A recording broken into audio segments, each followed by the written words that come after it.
Bismillahirrahmanirrahim. Assalamualaikum warahmatullahi wabarakatuh. Kita lanjutin pemirsa ke bab yang baru. Hari ini udah hari baru buat kita. Karena 40 hari, 41 hari kita sudah bicara tentang ya semua orang bisa menjadi pengusaha. Saudara, saya belum membahas sebenarnya tentang kompetisi. Ya, bagaimana misalkan seorang pedagang pecel lele ternyata punya kompetitor 11 pedagang pecel lele. Apa yang harus saudara lakukan? Saudara takutkah rezeki itu tidak akan datang? Lalu menjadikan saudara delusa? Ya, seperti kita lihat misalkan tukang-tukang ojek yang tidak beraturan ketika saudara kemudian turun di mulut tol. Karena mereka khawatir rezeki itu tidak dapat lalu akhirnya menjadi celaka. Kita juga belum bicara tentang mana yang selamat dan mana yang tidak. Kita belum bicara bagaimana cukup, nggak sempat. Saya sudah harus tutup materi semua orang bisa menjadi pengusaha. Insya Allah mudah-mudahan ya, yang sampai sekarang memang belum ketemu nih alur off airnya seperti apa acara kita. Sampai episode hari ini saya masih belum ketemu formatnya, polanya. Insya Allah lah semua ada waktunya. Saya sudah berdoa kok pada Allah. Ya Allah, saya pengen ketemu Anda semua. Ya Allah, saya pengen ketemu saudara-saudara saya semua. Saya pengen ketemu pemirsa di layar kaca saya. Ya Allah, mudah-mudahan ya seperti yang pernah saya bilang, someday somehow, saya nggak tahu, kita mungkin ngumpul di Monas, semua bawa tikar, bawa rantang, Insya Allah gitu. Sampai someday somehow mungkin kita bikin acara di pinggir pantai di Lombok sana. Kita lewat laut dari Tanjung Priok, lama dah tuh. Pokoknya banyaklah kisi-kisi lain yang mengharuskan saudara kemudian belajar terus. Ya, belajar terus. Saya punya tuh filosofi kayak teh manis gitu kan. Filosofi tentang menepok nyamuk. Ya, itu filosofi berburu dunia tuh keren-keren. Tapi sekali lagi kita udah harus pindah ke bab yang lain. Insya Allah saudara, Allah izinkan kita insya Allah ya menuntut ilmu lebih luas lagi dalam sambil kita jalan mengisi kita punya taklim di Wisata Hati Antv.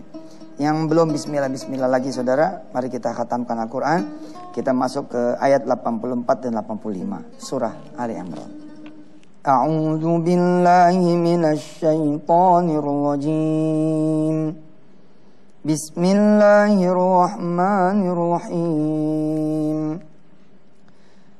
Qul amanna billahi wa ma unzila alaina وما أنزل على إبراهيم وإسماعيل وإسحاق ويعقوب والأسباط وما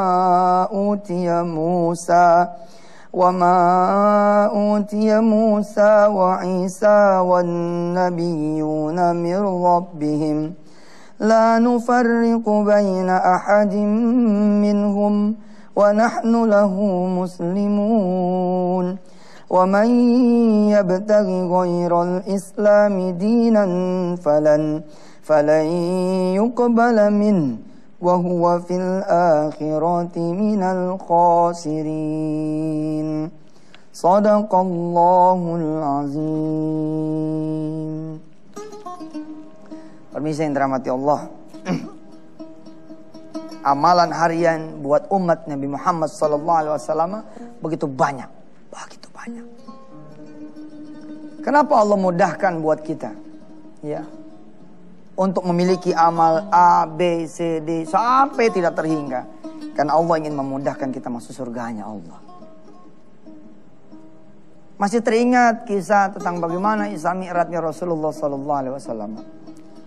Ya, ketika Rasulullah menerima perintah membawa 50 rakaat sholat dalam satu hari. Nabi Musa ngasih tahu, ya Muhammad, balik.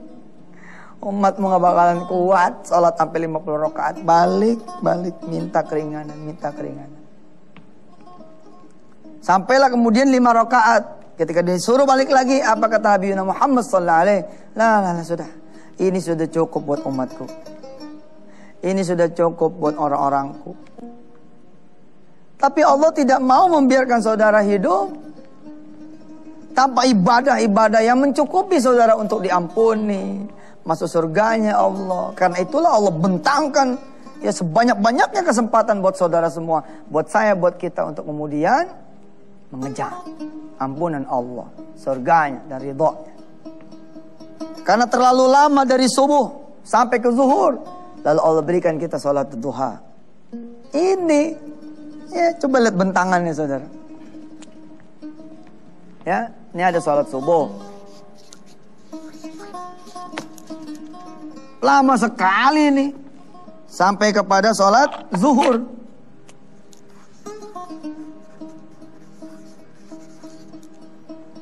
Allah nggak kepengen saudara kemudian berlama-lama kayak begini. Coba hitung di Indonesia emang paling ideal ya. Emang mesti itu Islam turunnya di Indonesia kali ya. Indonesia paling ideal dah udah. Umpama kata sholat subuh taruh dah ya jam 4.30. Ya. Ini kan lohornya jauh nih. Jam 12.15 umpama begitu. Ada berapa jam tuh coba? Setengah 5 ya, setengah 6, setengah 7, setengah 8, setengah 9, setengah 10, setengah 11, setengah 12. 7 jam. Allah rindu sama kita semua. Mana nih hamba-hambaku nih? Mana nih? Akhirnya Allah bilang, sudah adain sholat duha di sini, di sholat duha. Lalu ketika saudara sudah selesai mengerjakan sholatul isya, panjang lagi sampai ke sholat subuh. Allah bikin lagi yang namanya tahajud. Allah bikin lagi yang namanya ya witir. Ini tahajud kok titiknya di bawah. Ya, tahajud. Ada witir. Ada ibadah-ibadah lain yang untuk melengkapi saudara. Dan hebatnya umat Nabi Muhammad SAW apa? Semua yang dilakukan asal menyebut nama Allah, maka dia menjadi ibadah. La ilaha illallah Muhammadur Rasulullah. Silakan yang lewat.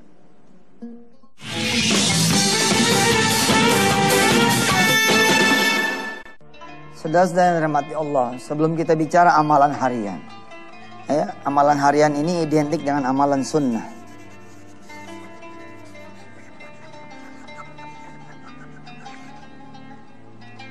Sebelum kemudian kita bicara tentang amalan harian atau amalan sunnah, ada sesuatu yang asas.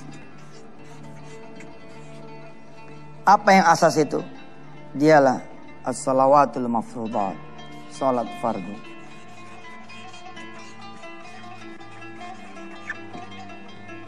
Saya tidak menyarankan saudara benahin dulu lah salat fardunya, baru kemudian ngamalin amalan sunnah. Enggak, saya nggak ngajarin begitu. Yang saya ajarin kepada diri saya adalah sambil ente belajar ngebenahin sholat fardu, coba belajar nyicipin yang sunnah-sunnah. Saya termasuk yang belum ya banyak melaksanakan amalan sunnah. Ya, saya suatu saat pernah bilang sama seorang syekh ya, Sahad namanya dari Mesir. Ya. Saya pernah nangis ke beliau, saya bilang gini, ya Allah saya curhat ini. Ada anak menjadi ustadz itu capek pulang. Sampai rumah jam 1, setengah 2. Padahal keluarnya dari subuh berjamaah. Subhanallah. Ketika saya curhat begitu, apa jawaban seorang guru buat murid yang lagi butuh kemudian ketenangan? Dia bilang, sudah amalan antum itu dakwah. Mudah-mudahan itu bisa menutupi amalan-amalan antum yang kurang di sholat malam. Tapi saya ngajarin, coba bagi waktu. Ada seorang khalifah, lupa saya namanya, siapa itu khalifahnya, ntar saya coba cari tahu ya. Ada seorang khalifah yang selalu datang ke kantor dia itu agak siang. Ketika ditanya kenapa engkau wahai khalifah datangnya siang, lalu sang khalifah ini jawab, aku ini menjadi khalifah, menjadi pimpinan kalian nggak digaji dan tidak mau menerima gaji.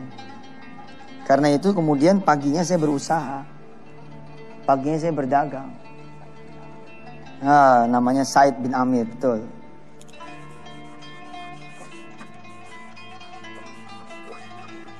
Seorang amir, seorang sultan. Lalu malam dia nggak mau diganggu. Kenapa nggak mau diganggu di malam harinya? Ini pagi gitu. Malam ini untuk Allah Tuhan. Jadi malam ini dia beribadah betul pada Allah SWT lewat malam-malam, sholat malam. Ya. Qaimatun ana al-laili. Atau yatluna ayatillahi ana al-laili. Masya Allah. sholat malam, baca Quran di malam hari ini. Saya itu mengingatkan kepada saya sahat-sahat mengingatkan kepada saya, coba Ustadz bagi waktu. Iya juga ya.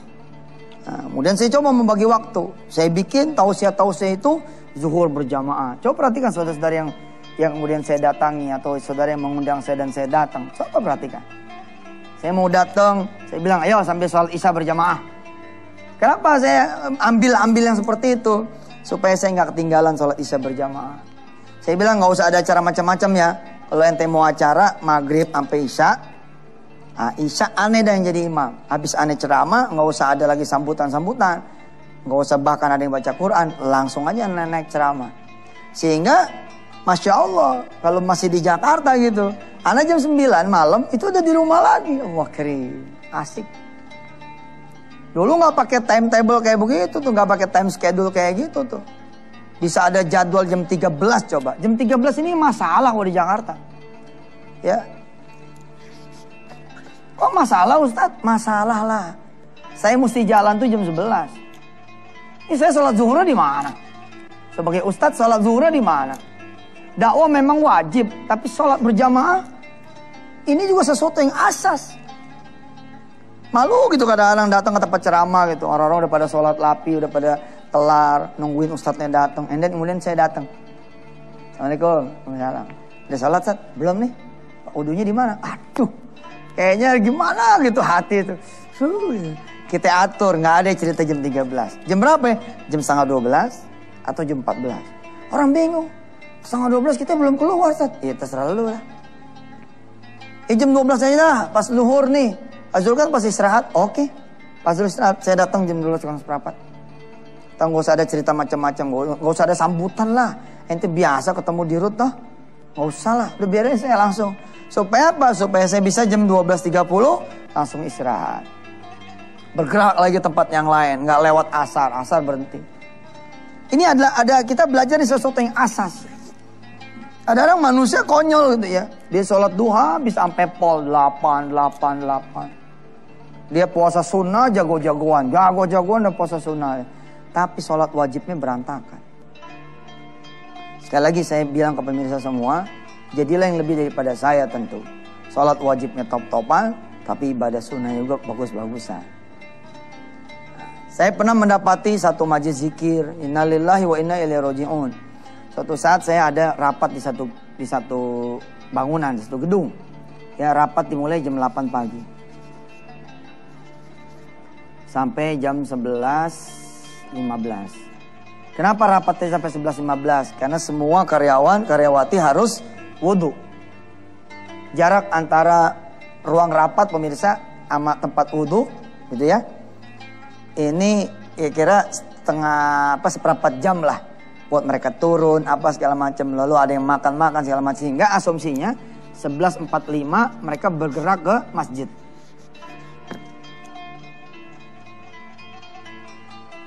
Ketika kami memulai sholat duha dulu, baca Quran dulu, tilawah dulu, baca salawat dulu. Kira-kira 10 sampai 100 kali salawat. And then kita mulai rapat, ada suara zikir terdengar. Rupanya tidak jauh dari tempat ya yang kami sewa, yang kami pilih buat tempat rapat, itu ada masjid di sana. Terdengarlah suara zikir yang membahana, yang menggelegar, yang membuat langit seakan-akan runtuh. Dan takjub kami dibuatnya, luar biasa saya bilang. Ini ada orang berzikir luar biasa, subhanallah. Kami luar biasa lah, kami angkat topi betul. Nah jalan jam 11:45. Semua karyawan-karyawati dipimpin oleh Yusuf Mansur atas izin Allah keluar dari gedung menuju kepada masjid. Lalu kemana yang tadi memanggil-manggil Allah? La ilaha illallah. Kemana yang memanggil-manggil Rasulullah? Ya Rasulullah, salam alaikum. Kemana mereka? Ternyata jam 11:30 bubar. Jam 11:30 bubar. Lalu kemudian ada kiainya nih satu nih. Maaf ya kalau umpama kata saudara adalah anggota dari majelis ini, saudara adalah anggota dari pengajian ini, mohon tidak tersinggung. Melainkan ya ayo kita berpikir bagaimana kita memilih yang asas, kemudian tidak meninggalkan yang sunnah. Jangan kemudian kita mengerjakan yang sunnah lalu melupakan yang asas. Nanti kita terus yang setelah yang satu ini.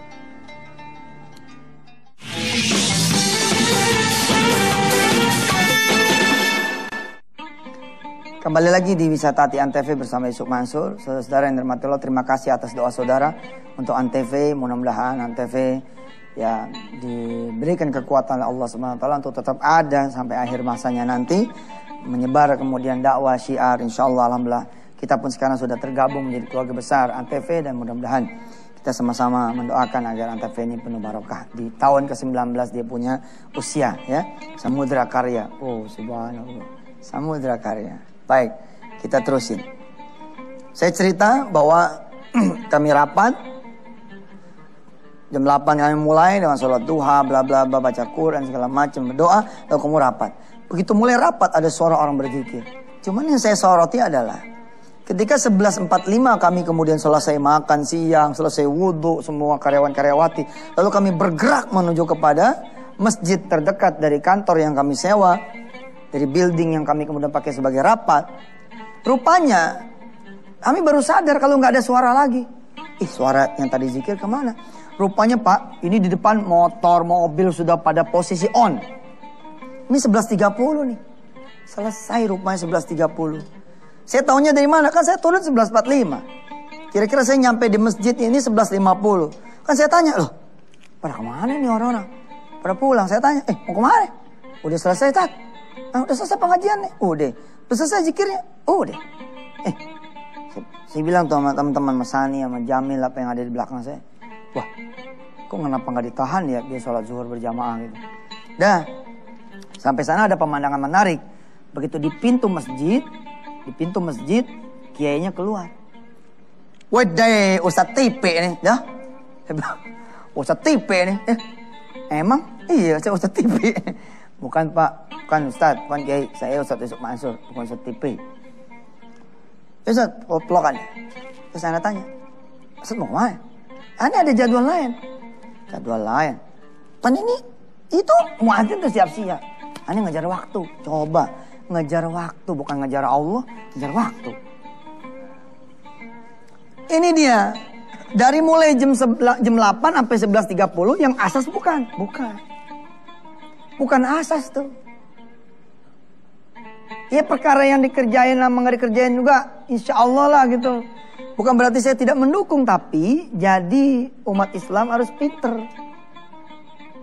Maka saya sering bilang kan, ayo saya ajarin zikir nih, supaya pada top, pada beres, utang pada lunas.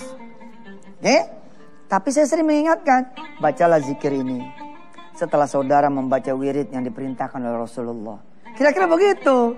Jangan sampai zikir dari ibu aneh, ya Fattah ya Razzaq, kemudian dijalani, ya muhawwil al-ahwali hawil ahwalana ila ahsanil hal. Wahai yang maha mengubah keadaan, wahai yang maha kemudian mengubah nasib, ubahlah nasib kami, keadaan kami, peruntungan kami, Allah, karena di sisimu segala. Tapi saudara habis sholat langsung itu. Jangan. Rasulullah memerintahkan apa? Nih, ada istighfar, ada la ilaha illallah wahdahu la syarika, dan seterusnya. Ada subhanallah 33 kali, atau 11 kali, atau 10 kali. Itu dia maksudnya. Kerjain dulu yang asas. Sebelum Allah bicara tentang tahajud, apa yang Allah katakan di dalam suratul Isra? Aqimis sholata liduluki syamsi ila ghasaqil laili wa qur'anal fajr. Inna qur'anal fajri kana mashhuda. Wa minal laili fatahajjad bihi nafilatan lak. Asa an yab'athaka rabbuka maqamam mahmuda. Allah menyuruh ke tahajud, Allah suruh tahajud. Tapi Allah bilang, aqimis sholat liduluki syamsi. Benahin dulu tuh sholatnya. Atau saudara sambil benahin tuh sholat fardunya, and then saudara kemudian sholat malam. Jangan sampai saudara sholat malam geber-geberan. 4:30 bangun-bangun jam 9. Innalillah, tahajudnya dapat, kemudian subuhnya kagak. Kita belajar ya, kita belajar besok insya Allah selama seminggu. Insya Allah kita bicara yang asas. Ini asas bab 1 insya Allah ya. Mudah-mudahan pemirsa, mari kita berdoa. Makin lama makin paham kita insya Allah apa yang mesti menjadi skala prioritas buat kita semua. Apa yang menjadi skala paling penting dalam hidup kita. Insya Allah kita belajar lewat layar kaca Antv ini, mudah-mudahan barokah. Bismillahirrahmanirrahim. Ya Allah, ajarkan kami supaya bisa mengerjakan yang wajib, tapi tidak ketinggalan yang sunnah. Ajarkan kami ya Allah mencintai dan mencintai Rasulmu. Dua-duanya bareng ya Allah. Yang wajib yang sunnah menjadi pakaian kami. Rabbana alaika tawakkalna wa ilaika anabnal masir. Alhamdulillah. Terima kasih pemirsa. Assalamualaikum warahmatullahi wabarakatuh.